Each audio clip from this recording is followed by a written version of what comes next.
दोस्तों कैसे हैं आप लोग। क्विक जॉब अलॉट के यूट्यूब चैनल में आपका स्वागत है। और यहाँ पे एक बहुत ही बड़ी अपडेट जो आप सभी स्टूडेंट के लिए देनी है, और ये अपडेट है आप लोगों की रेलवे लोको पायलट की वैकेंसी से रिलेटेड।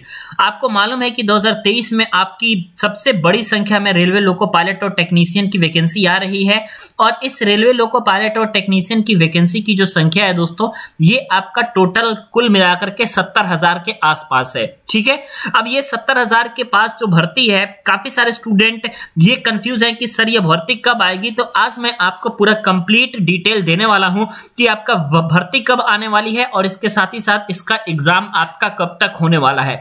फिलहाल आप इतना समझ जाइए कि 2023 में जो है ये 3 वैकेंसी जो है आप लोगों का दोस्तों आने वाला है। सबसे पहले आने वाला है आपका टेक्नीशियन एएलपी, और इस टेक्नीशियन एएलपी के बाद जो आपका आने वाला है सबसे बड़ी वैकेंसी वो रहेगा रेलवे की तरफ से, और ये है आपका रेलवे जेई की वैकेंसी। ठीक है, और रेलवे जेई की वैकेंसी के साथ साथ आप लोग का सीनियर सेक्शन इंजीनियर की वैकेंसी भी आपकी आने वाली है, क्योंकि इस वैकेंसी को आए हुए भी आपका 5 साल से अधिक का समय हो चुका है। ठीक है, अब यहां पे जो सबसे इंपॉर्टेंट बात है उसको डिस्कस थोड़ा कर लेते हैं। और ये आप लोगों की बात यहां से जो निकल के आती है वो है आप लोगों का एज लिमिट का। ठीक है, काफी सारे स्टूडेंट एज लिमिट को लेकर के काफी परेशान है, क्योंकि कोरोना में काफी सारे स्टूडेंट ये मांग कर रहे थे कि भैया जितनी गवर्नमेंट जॉब की वैकेंसी है यहां पे आप लोग का एज में रिलैक्सेशन मिलना चाहिए। लेकिन अभी तक जो है जो नॉर्मल आप लोगों का एज लिमिट है उसी को रखा गया है, किसी प्रकार की अभी छूट नहीं दी गई है।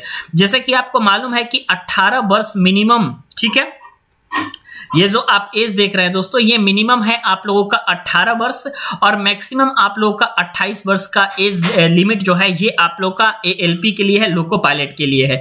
इसमें भी आप लोगों को रिलैक्सेशन मिलता है अगर आप लोग ओबीसी से बिलोंग करते हैं, या फिर अगर आप एससी एसटी से बिलोंग करते हैं तो उसमें आप लोगों को जो रिलैक्सेशन मिलता है वो 3 साल और 5 साल का मिलता है क्रमशः। ये डिपेंड करता है कि रेलवे ने इस बार कौन से नियम लगाए हुए हैं। लेकिन इस बार दोस्तों जहां तक हमें उम्मीद है, वैसे सभी लोग ट्विटर पे भी मांग कर रहे हैं और काफी जगह सोशल मीडिया प्लेटफॉर्म पे भी सभी लोग मांग कर रहे हैं कि यहाँ पे जो एज लिमिट है दोस्तों, इस एज लिमिट में कुछ आप लोग को छूट देनी पड़ेगी। और अगर आप एज लिमिट में कुछ छूट देते हैं तभी जाकर के काम छात्रों का बनेगा। ठीक है, तो यहाँ पे सबसे बड़ा सवाल जो यहाँ पे आप सभी स्टूडेंट का निकल के आ रहा है वो निकल के आ रहा है कि भैया आपकी वैकेंसी कब आने वाली है। ठीक है, तो जो आपका रेलवे के उच्चाधिकारियों और जो एएलपी के हमारे जानने पहचानने में हमारे दोस्त हैं, वो सभी लोग ये कह रहे हैं कि एएलपी में जो वैकेंसी यहाँ पे काफी ज्यादा खाली हुई है, इसका जो नोटिफिकेशन के माध्यम से जो इंफॉर्मेशन है वो आप लोगों का अगस्त के महीने में आप लोगों का निकाला जाएगा। यानी कि अगस्त 2023 में आप लोगों के लिए ये नोटिफिकेशन निकाली जानी है, और अगस्त 2023 में आप लोग के नोटिफिकेशन निकलेगा और नवंबर और दिसंबर के महीने तक इसका CBT 1 होकर के कंप्लीट हो जाएगा। और सेम सिचुएशन आप लोग का इस बार रेलवे जेई की साथ में होने वाला है, क्योंकि आपको मालूम है कि रेलवे में भी क्या हुआ था पिछली बार की 15 दिन का ही सिर्फ अंतराल मिला था CBT 1 और 2 का। तो ऐसे में आप लोग को बिल्कुल इस बात का ये चिंता नहीं करना है कि वैकेंसी कब आ रही है कब आ रही है। बस आप इसकी संख्या को देखिए कि भैया यहाँ पे कितनी बड़ी संख्या आपके सामने जो है ये सामने आपके दिख रही है। और ये बड़ी संख्या में जब वैकेंसी आएगी दोस्तों, तो वैकेंसी आने के बाद अगर आप प्रिपरेशन शुरू करेंगे तो काफी ज्यादा आप पीछे हो जाएंगे, क्योंकि ऑलरेडी आपको मालूम चला है कि भैया टेक्निकल की बहुत सारी वैकेंसी इधर आई हुई थी, जिसके कारण स्टूडेंट्स की प्रिपरेशन बहुत ही हाई लेवल पर पहुंच चुकी है।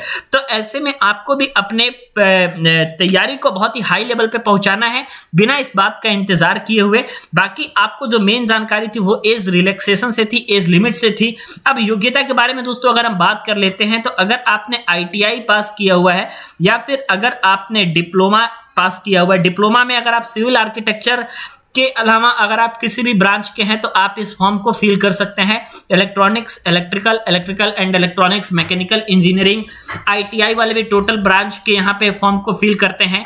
Technician as well as ALP दोनों में, डिप्लोमा वाले भी इसको फॉर्म को फिल करते हैं, बीटेक वाले भी इस फॉर्म को फिल करते हैं। तो यहाँ पे जाहिर सी बात है जब सबको इस फॉर्म को फिल करेगा तो एक आपका सिलेबस डिफाइन होगा, जो कि रेलवे लोको पायलट की तरफ से यहाँ पे डिफाइन होगा, और उस सिलेबस के अकॉर्डिंग ही आपको आगे बढ़ना है। ठीक ठीक है, तो आपको बिल्कुल टेंशन लेने की दोस्तों जरूरत नहीं है। और मुझे उम्मीद है कि आपको जो ये वीडियो के माध्यम से पूरी कंप्लीट इंफॉर्मेशन मालूम चली होगी। डिप्लोमा का मैंने ब्रांच बता दिया, सिमिलर ब्रांच बीटेक में भी वो अलाउ नहीं है। बाकी इसके अलावा mechanical, electrical, electronics, instrumentation, communication, ये सारे ब्रांचेस आपके अलाउ रहते हैं।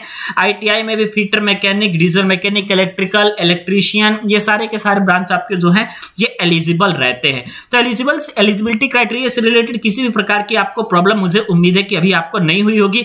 बाकी इंतजार करते हैं दोस्तों अगस्त का और अपने प्रिपरेशन को जारी रखते हैं। बाकी किसी भी प्रकार की फर्दर अपडेट अगर आप चाहते हैं तो आप चैनल को सब्सक्राइब कर लीजिएगा और बेल आइकन को प्रेस कर लीजिएगा ताकि रेलवे से रिलेटेड पल पल के अपडेट के बारे में आप सभी स्टूडेंट को पता चलता रहे।